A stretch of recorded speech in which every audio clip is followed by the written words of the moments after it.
That was number 3. Clock ticking, under 4.5 minutes to go in this half. Carthage looking to add to their 8-point lead. Couple big plays on that drive, but unable to do too much with it for JD. Yeah, everybody seems to have now settled down and had some big plays, but the last one, Carthage couldn't finish the deal. Handoff once again. Lilly through a hole on the near sideline, out about to the 40-yard line. Well, JD's got that 3-5, but they had an 8-man front. They sent a lot of people through the gaps, and once you break that initial line of scrimmage, watch a hole open up right to the outside, and you see that hole open. Great blocking. Yeah, it was great blocking. And, you know, that's the tough thing. When you blitz, those offensive linemen, you know, all of a sudden, you know, you have them blitzing, and then there's guys in the gaps. You have to change your blocking assignment, your angles sometimes. So that was a good adjustment by the offensive lineman. Second and short, 2nd and 2 here for Carthage. Handoff to Lilly. He's stopped short, breaks out of it,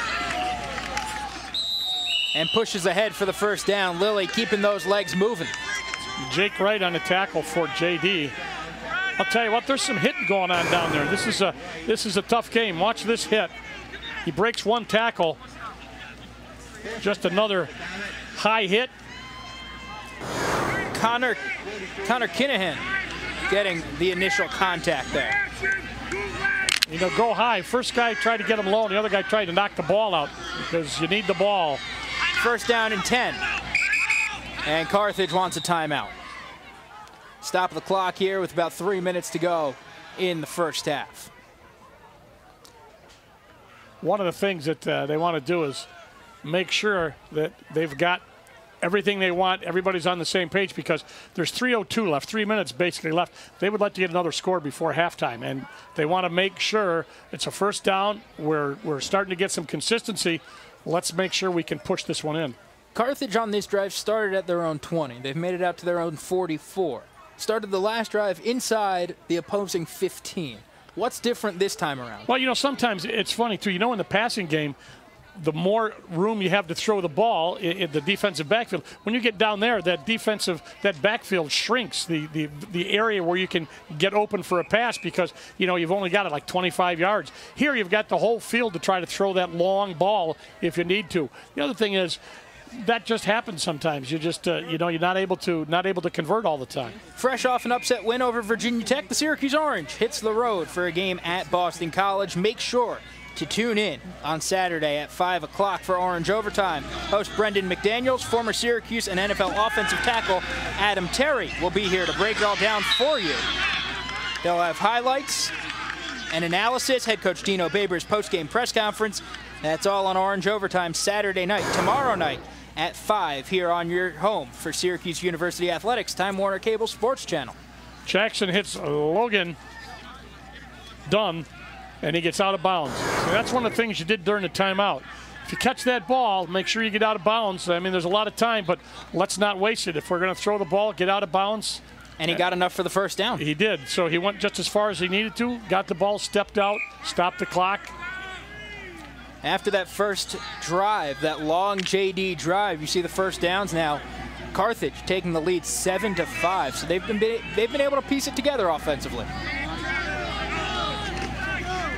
Snap, handoff, goes to Lilly, breaking a tackle, outside, past the 30, and thrown down at the 20-yard line. Another nice run by Jake Lilly. Jake Lilly had now over 1,000. Great blocking, but he just cuts back so well. See those cutback lanes? And then good downfield blocking. Wide receivers does the little stop and shrug, but boy, that was a terrific run by Lilly. 75 yards on 12 carries. That puts him well over 1,000 on the year as he gets another handoff here and is wrapped up, brought down in the backfield. Jake Wright on the tackle. One of the linebackers called his name a couple times. He's not a big guy at 175 pounds, but what a read by Wright. 9 tackles for loss during the regular season. You see him here shooting the gap and getting another one. He gets another one. See him going up high, trying to strip that ball out.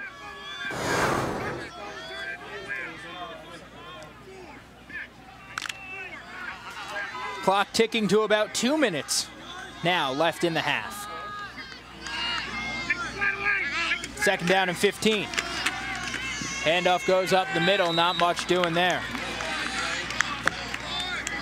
Little play action. It's not like a draw play. He sprints back like he's going to pass and then just drops the ball off to Lilly on the way back.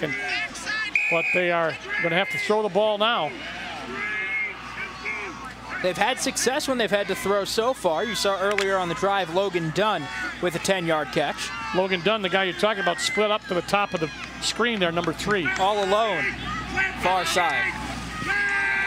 Jackson looking his way, fading it up, and throws it just too far to the sidelines, out of bounds. Now they were not on the same page there because Logan Dunn did a nice out and up, and he threw it to where he was when he did the up. You know, he went out and then up, and they not on the same page, as I said, but a nice route. There was a hole there for him, too. Yeah, absolutely. Yep. So it's going to be 4th down.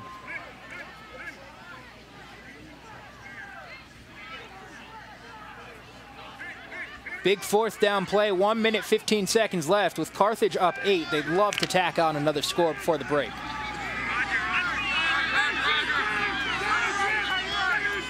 Three receivers up top. Jackson throws. He's got his man. 1st down inside the 5. Eli Whitfield.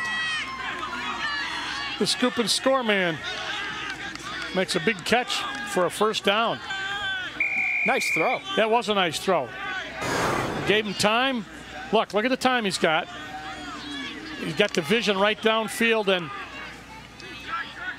Whitfield got open right in the middle of that defense. Coach Milich saying earlier he's a true thrower, a pocket guy.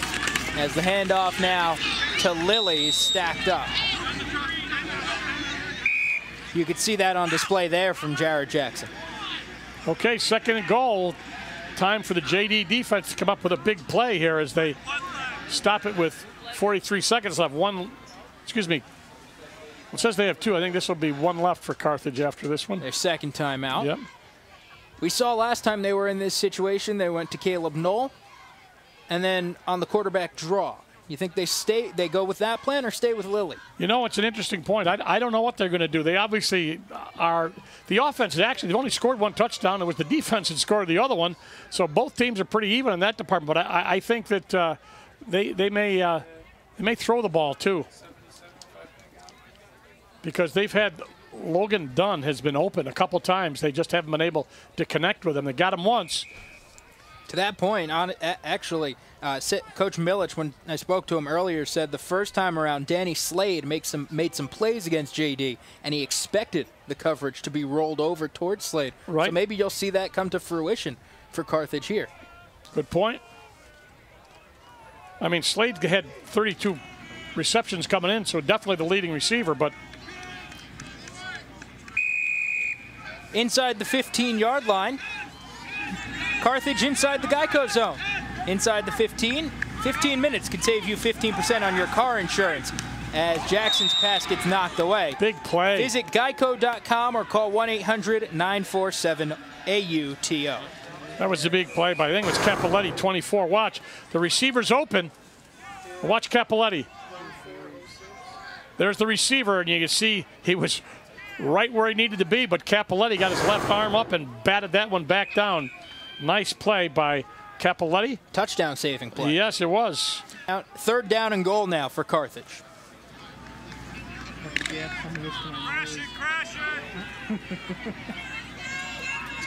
Back in that power I formation. Straight line back. Toss to Lilly. Around the edge. 1 man to beat. And he's into the end zone. Touchdown, Comets. Obviously important for the Comets to get that one. They wanted to get that 2-touchdown lead. Just a little pitch. Nice block, and there's the fullback, Knoll, doing the blocking. And then this is just a race to the pylon. Just gets there before he gets hit. But Luke Smith unable to bring Lilly down and force that 4th down. Instead, it turns into the 11th rushing touchdown of the year for Jacob Lilly. They'll reset the play clock. Dead ball penalty, false start on the offense. Excuse me, a false start. 5 yards, still extra point. Makes it a little more challenging for Jared Jackson. Yeah, it does. It's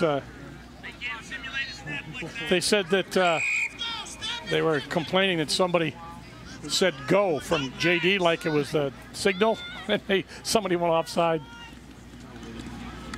Snap, hold, both good. Kick is up, and the kick is good. So with